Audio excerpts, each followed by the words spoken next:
Hello po mga kabonsai at isang mapagpalang araw na naman po sa ating lahat mga kabonsai. Ang topic po natin ngayon ay itong Indian mango. At tara po, samahan nyo ako.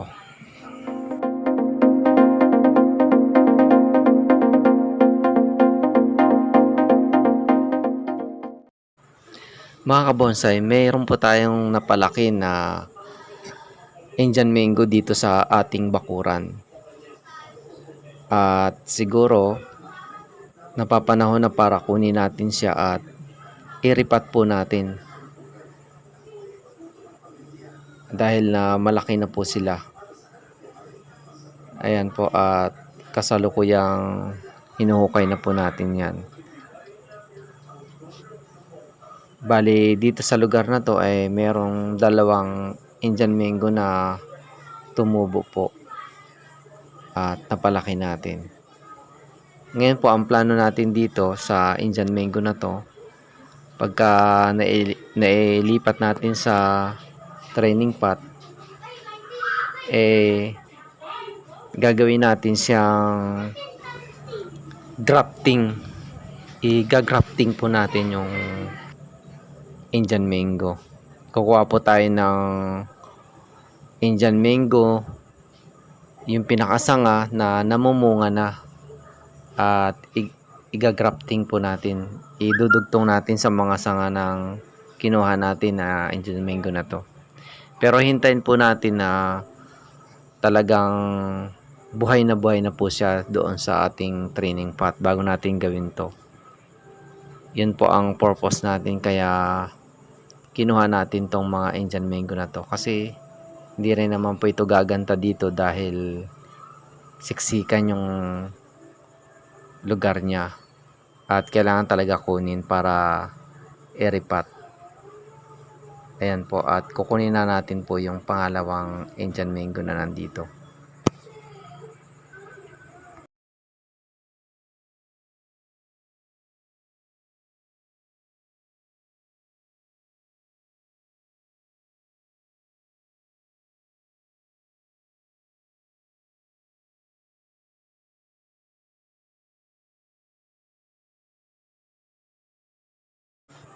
Nakuha na natin po yung pangalawa. Ngayon meron pang pangatlo. Ito po. At ito po ay matagal na dito sa may poste ng ilaw. At kukunin na rin po natin kasi hindi naman ito lalaki ng maayos talaga dito dahil gipit na gipit yung kanyang kalagayan. Kaya minabuti po natin na kunin na lang at i-repot, ilagay natin sa training pot. At pagka buhay na po sila sa ating training pot, ay pwede natin silang i-grafting. Ayan po. At ayun, nakuha na po natin. Medyo malaki po to. Ayan mga kabonsai. Bali tatlo po siya. Ito na. Ayan po. At itatanim na natin siya sa training pot niya. Ayan na po mga kabonsai. At iaayos na po natin itong mga nakuha nating Indian mango. Siguro po ay puputulan natin itong, ayan po, puputulan natin kasi sobrang haba. Ayan, hanggang dito po ang putol natin. At itong mga dahon tatanggalin natin po.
So ito na mga kabonsai, pagkalipas ng 2 weeks meron ng mga sumibol sa ating nirepat na Indian mango.